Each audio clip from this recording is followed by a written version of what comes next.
फिलिस्तीनी झंडा विवाद मामले में परिजन आए मीडिया के सामने। कहा, फंसाया गया युवक को प्रशासन से लगाई न्याय की गुहार। अभी तक नहीं मिला मुहर्रम कमेटी से कोई सहयोग। नमस्कार, आप देख रहे हैं दरभंगा तक, हमेशा सत्य की तलाश में। पहली मुहर्रम को दरभंगा जिला मुहर्रम कमेटी कार्यालय के ठीक सामने लहराए गए फिलिस्तीनी झंडा विवाद को लेकर जिला प्रशासन जिस प्रकार से मुकदमा कर कार्रवाई कर रही है, उस पर शाम 5 बजे अपने आवास पर प्रेस वार्ता का आयोजन कर अखिल भारतीय कांग्रेस कमेटी अल्पसंख्यक विभाग के राष्ट्रीय महासचिव डॉक्टर जमाल हसन ने गहरा खेद प्रकट किया है। इस प्रेस वार्ता में उनके साथ गिरफ्तार कर जेल भेजे गए बच्चे के माता पिता के अलावा कई लोग मौजूद थे। डॉक्टर जमाल हसन का कहना है कि यह कोई बड़ा मामला नहीं था। हिंदुस्तान से जो मोहब्बत भारतीय मुसलमानों में है वो अन्य किसी देश से नहीं हो सकती। संसद में AIMIM के राष्ट्रीय अध्यक्ष सांसद असदुद्दीन ओवैसी ने अपने शपथ ग्रहण में फिलिस्तीन जिंदाबाद का नारा लगाया था, तो उनकी गिरफ्तारी क्यों नहीं हुई, जबकि वहां प्रधानमंत्री, गृह मंत्री, रक्षा मंत्री समेत कई लोग मौजूद थे। फिलिस्तीन से मुसलमानों का धार्मिक लगाव है, वो हमारे लिए धार्मिक स्थल है। इसीलिए जब इजराइल के हमले में वहां मासूम और महिलाओं की जान गई तो भारत के मुसलमानों में भी मानवता के नाते रोष है। लेकिन इस मामले में जिला प्रशासन की कार्रवाई उचित नहीं है। साथ ही जिला मुहर्रम कमेटी के सदस्यों को बच्चों के साथ खड़ा रहना चाहिए था, लेकिन बजाय इसके कुछ सदस्यों ने उन बच्चों के बारे में प्रशासन को चिन्हित कर उन्हें गिरफ्तार करवाया है, जो उचित नहीं है। उन्होंने प्रशासन से मांग की कि इस पर नरमी बरतते हुए नाबालिग बच्चे को रिहा किया जाए। वहीं मोहम्मद गुलजार के पिता मोहम्मद जमाल, जो पेशे से ऑटो ड्राइवर हैं, उन्होंने मीडिया से बात करते हुए कहा कि जिस दिन उनके बच्चे को थाने पर गिरफ्तार किया गया, उन्होंने मुहर्रम कमेटी के लोगों से मदद करने की बात की, पर कमेटी के लोगों ने कहीं से कोई मदद नहीं किया। शुरू दिन से आज तक डॉक्टर जमाल हसन हमारे साथ खड़े हैं। मेरे बच्चे के केस में भी वकील उन्होंने मुहैया करवाया। खबर को लेकर क्या है आपकी प्रतिक्रिया, कमेंट बॉक्स में जरूर लिखें। यूट्यूब पे देख रहे हैं तो चैनल को सब्सक्राइब, बेल आइकन को दबा दें। फेसबुक पर फॉलो, लाइक, शेयर जरूर करें ताकि अन्य लोगों तक खबर पहुंचे। बने रहिए दरभंगा तक में। क्या कुछ उन्होंने कहा है, सुनाते हैं उनकी जुबानी। 13 तारीख को आया पुलिस आया मेरे घर पर। हम नहीं थे ना, मेरा आदमी था। हम आ गए थे बगल में कोई काम से। मेरी लड़की थी, 2 लड़कियाँ, एक मेरी बहू थी। पुलिस आया, एक मरते आके वापस हो गया। और दूसरा बार में पुलिस इनका नाम, उनके अब्बू का नाम बता दी, तो हम लोग समझ गए कि जब नाम बता दिया गया है तो हम लोग सामने आ जाते हैं। तो हमारी लड़की से पूछा गया, हम तो थे नहीं, हमारे लड़की से पूछा कि अब छोटी सो आपके पापा कहाँ हैं, तो मेरी लड़की कही कि मेरे पापा नहीं है, टोटो रिक्शा चला रहे हैं, तो टोटो रिक्शा चलाने के लिए गए हुए हैं, तो तुम अपने पापा का नंबर दो, हम कुछ नहीं कहेंगे। तो मेरी लड़की कही कि नहीं, हमारे पापा मोबाइल नहीं रखते हैं, हमारे पास में नंबर नहीं है। तब फिर सिमी बाबू गए थे, सिमी बाबू गए। अब क्या हुआ बीच में, फिर जैसे बुलाए वहाँ थाना पर, हमारा बच्चा नहीं था, घर में नहीं था। फिर उसको बच्चा को भी बुलाया गया। जैसे हम लोग को जैसे जैसे एसपी साहब कहीं, हम लोग झूठे नहीं थे, हम लोग अपने सच्चाई पर थे कि हम लोग इस देश के लिए यहाँ पर पैदा हुए, इस देश में मर जाएंगे। झूठ बोल के हम लोग को होगा क्या? क्या आरोप लगा था आपके बच्चे को? वही आरोप लगा कि बच्चा है कहाँ, तो बच्चा को ला के दिए। आरोप वही झंडा में लगा, बच्चा को ला के दिए। हमारा बेटा था, उसी को भेजा गया, तो लेके आया बच्चा को। हम लोग को कहा एसपी साहब कि आपका बच्चा वापस हो जाएगा, हम लोग धरपकड़ नहीं करेंगे। रात भर कस्टडी में बच्चा को रखा गया। सुबह में गए, उनके पापा गए तो देखें कि कहीं की नहीं है, मुंशी जी कहीं की नहीं है बच्चा यहाँ पर। मैंने 7 बजे की बात 7 बजे की बात है, तो मुंशी जी कहीं की नहीं है। तो ये पूछे कि कहाँ गए हैं बच्चा, तो कहीं की एसपी साहब आएंगे तो पता चलेगा। तो फिर हम लोग 10 बजे सब आदमी गए, 3 आदमी से गए थे लेडीज में, ऊपर में भेजे तो देखे थे कि बच्चा रो रहा है, आँख में आंसू भरा हुआ, बच्चा को रो रहा है। हम कहें कि बेटा कुछ नहीं होगा, उसको खिलाएं, तो कई सिपाही सब बोला कि ठीक है पहले आप लोग खा लीजिए तो बच्चा खाएगा। हम लोग पूछिए बच्चा से, एक उंगली हाथ नहीं लगाए, सब आपका बच्चा निर्दोष है।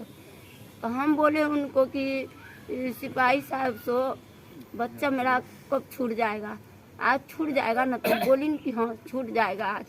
हम लोग वहाँ से आ गए और उनके बाद शाम में पता 4 बजे चला कि बच्चा मेरा जेल जा रहा है। अपना नाम बताइए। यहाँ रखा तो ये थाना पर गए तो वहाँ इनका मामला खुल कर आया कि फिलिस्तीन का झंडा जो है इनका बेटा लहरा रहा था। ठीक है, तो भाई वहाँ पर इनको बोला गया कि बेटा को प्रेजेंट करो, बेटा था नहीं। उसके बाद इन्होंने अपने बेटा को वहाँ बुलवाया। देखिए बेटा भी आया इनका, वहाँ पर बयान भी दिया गया। जहाँ तक जब लड़के से मैंने पहले पूछताछ किया कि तुम इस मामले में कहाँ पर है, तुम झंडा लाया था, तो लड़के ने कहा कि नहीं झंडा मैंने नहीं लाया था, मुझे पता भी नहीं है। आप एक ये डॉक्यूमेंट देखिए, ये कोर्ट में सबमिट किया गया है, लड़के ने अंगूठा का निशान लगाया हुआ है। कितना पढ़ा लिखा होगा जिसको ये पता होगा कि फिलिस्तीन का झंडे का कलर क्या होगा, मुझे खुद नहीं पता। मैं ये जो इस बीच में जो इतने मामले हुए उसमें जो झंडा घुमा, तो मुझे ये अभी भी मुझसे पूछा तो मुझे पता नहीं कि कलर क्या है, लेकिन ये समझ में आया। मेरे जैसा पढ़ा लिखा आदमी को भी पता नहीं फिलिस्तीन है, क्योंकि हम लोग एक ही झंडा जानते हैं, तिरंगा झंडा जो अपने देश का है, तो हम लोग उसको जानते हैं, उसको पहचानते हैं। तो इस मामले में उस लड़कियों को बुलाया। अगर ये गार्जियन में डिफ़ॉल्ट होता या उस लड़के में फॉल्ट होता तो लड़का भागता या गार्जियन भागता। गार्जियन ने प्रशासन का सहयोग किया, अपने बच्चों को भी प्रेजेंट किया। फिर उसके बाद जो है डीएसपी साहब आए, थाना प्रभारी से मेरी बात हुई, थाने पर मैं मौजूद हूँ, उस दिन से आज तक मौजूद हूँ इन लोगों के साथ। तो वहाँ पर प्रभारी महोदय ने भी इस बात को माना और डीएसपी साहब ने मेरे सामने इस बात को माना कि नहीं लड़के की इसमें कोई गलती नहीं, लड़का झंडा नहीं लाया है, लड़का का वो झंडा किसी और ने पकड़ा। लेकिन हम इसका मोबाइल मंगा लेते हैं, मोबाइल में हम चाहते हैं कि डिटेल देखना, क्योंकि ये झंडा जो है या तो ये बनवाया जा सकता है सिला के, या ये फिर झंडा ऑनलाइन आ सकता है, क्योंकि ये झंडा अवेलेबल नहीं हो सकता मार्केट में। तो फिर मोबाइल मंगाया गया। लेकिन उसके बाद जब ये बात जब लोगों ने कबूला, मतलब जो प्रशासन कह रही है कि नहीं आप आ गए मेरे बुलाने पर, आपने अपने बच्चे को प्रेजेंट कर दिया, तो फिर इस लड़के को जेल के अंदर भेजने का क्या कारण था। और अगर मान लीजिए फिलिस्तीन झंडे का मामला इतना बड़ा था, तो मुझे एक सवाल का जवाब चाहिए बहुत अच्छे से कि देश के सबसे बड़े संसद में सदन में खड़ा होकर कोई आदमी इस देश का, जिसका नाम ओवैसी का आप सभी लोग जानते हैं, वो फिलिस्तीन जिंदाबाद की नारा दिया, वहाँ प्रधानमंत्री मौजूद, वहाँ गृह मंत्री मौजूद, वहाँ रक्षा मंत्री मौजूद, उस पर कौन कार्रवाई हुई। ये मतलब कानून का दो पैमाना क्यों चल रहा है।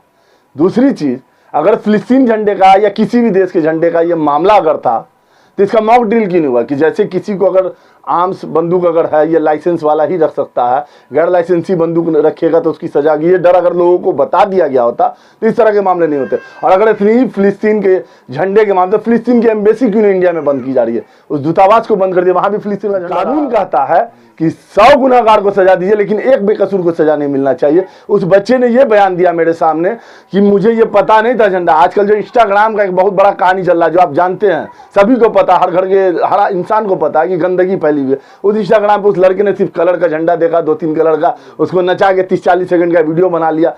तो एक अनजाने में की हुई गलती पर इतनी बड़ी सजा आपने अपराधियों के बीच, एक जो है एक अपराधियों का जमावड़ा जेल के अंदर होता, उसमें आपने एक मासूम बच्चे को अपराधी बनाने के लिए छोड़ दिया। तो और मुझे ये समझ में नहीं आता है कि अगर मुहर्रम नहीं होता तो शायद ये झंडा नहीं निकलता। तो आपको ये पहले तो ये जानना होगा कि वो झंडा कहाँ पड़ा गया, सीधा सीधी मुहर्रम कमेटी के दफ्तर के सामने। तो मुहर्रम कमेटी पर कार्रवाई क्यों नहीं हुई। इस मामले पे मुहर्रम कमेटी पर भी तो कार्रवाई होनी चाहिए। ये परिवार मुहर्रम कमेटी के जो ओहदेदारान हैं, जो पदधारी हैं, उनसे बात किया, रिक्वेस्ट किया कि हम गरीब आदमी हैं, हमको मदद की, क्यों उन लोगों ने किनारा कसी किया। फिलिस्तीन झंडे का मामला क्या है, क्या ऐसा कोई कानून है कि आप इस देश में क्यों इतने जो ओलंपिक के खेल होते हैं या इस देश में आके जो क्रिकेट खेलने के लिए लोग मैच होते हैं, हर देश का झंडा लहराने के लिए लोग आता है, तो क्या उसमें आप गिरफ्तार करते हैं सबको। ये कहाँ का नियम है। तो ये चीज़, और फिलिस्तीन का झंडा क्यों निकला, इस पर भी बात होनी चाहिए।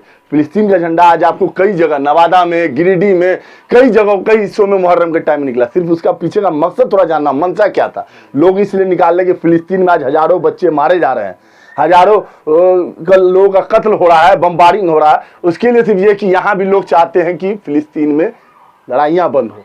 लेकिन इसको इतना बड़ा इशू आप बना रहे हैं कि एक बच्चे के भविष्य के साथ खिलवाड़ कर दिया। आज बताइए कि बच्चा क्या हुआ, एक दागी आपने उस बच्चे को पूरे समाज के सामने खड़ा कर दिया कि ये दायित्व इसका कौन लेगा। उस बच्चे के आपने जो चरित्र को खराब करने का काम किया, इतनी बड़ी गलती है। आप मीडिया वाले सभी साथी यहाँ मौजूद हैं, मुझे बताइए क्या ये इतनी बड़ी गलती थी जिसकी सजा, क्या उसको आप डांट के या उससे पीआर बॉन्ड भरवा के नहीं छोड़ सकते थे? उस बच्चे को आपने जेल भेज दिया। आज उसकी माँ का रोते रोते हालत खराब है, उसका फादर। आज जो है समाज में लोग उसके साथ इतने लोग क्यों खड़े हैं? क्योंकि सबको पता कि ये गलत हुआ। हम फिलिस्तीन के झंडे को इतना मसला बना रहे थे, फिलिस्तीन जिंदाबाद करने वाले मामले को क्यों हम साइलेंट किए हुए हैं? उस मामले पर गिरफ्तारी कर लीजिए। तो हम आज वैसी जी गिरफ्तारी करवा दीजिए आप लोग। आप मीडिया वाले से हम डिमांड करते हैं। और दूसरी बात है, यहाँ क्रिकेट का मैच बंद करवा दीजिए। यहाँ जो फुटबॉल मैच होता है, हॉकी मैच होता है, जो बाहर के देश के आते हैं, झंडा तो सब बना रहे हैं, हर तरह का झंडा हम लोग को दिखता है। तो क्या कीजिए, गिरफ्तार कीजिए पूरा नहीं, सवाल वो नहीं है। सवाल ये है कि ऐसे लड़के के द्वारा जिसको झंडे का ज्ञान नहीं है, उसको किसी के द्वारा झंडा दिया जाता है, तो क्या कुछ हो सकता है इसके पीछे की कहानी? इसके पीछे की कहानी बस यही है कि झंडे को ज़्यादा से ज़्यादा लाइमलाइट में लाना था, मसला ये था। और दूसरी चीज मैंने क्या बोला, इसके तह में जानकारी अगर चाहिए तो झंडा जिससे लिया गया, क्योंकि झंडा जिसका होगा उसके हाथों से नाप लिए होंगे। क्या आपके पास कोई जानकारी पहुंची है किससे झंडा लिया गया? नहीं, हमको इसकी जानकारी नहीं, लेकिन हाँ एक जानकारी मेरे पास थी कि ये मुहर्रम कमेटी के दफ्तर में झंडा छीन के रखा गया, टी शर्ट उतार के रखा गया। तो जिससे किससे टी शर्ट उतारा गया, किससे झंडा छीन के रखा, फंस गया बेचारा एक बेकसूर का परिवार ना। क्या आपके अपने बच्चे से बातचीत हुई? क्या उसने कुछ बताया कि झंडा उसके पास कहाँ से आया? नहीं, कुछ नहीं हमको बोला, खाली बोला कि हमको किसी ने दिया है। जो दिया क्या उसको हम अपना पहचानता जो है है? हाँ, पहचानता है उसको? वो पहचानता होगा, लेकिन वो एसपीए साहब को मालूम है या बड़े बाबू को मालूम है, जो पहचानता है उसका नाम खुला हुआ। चलिए ठीक।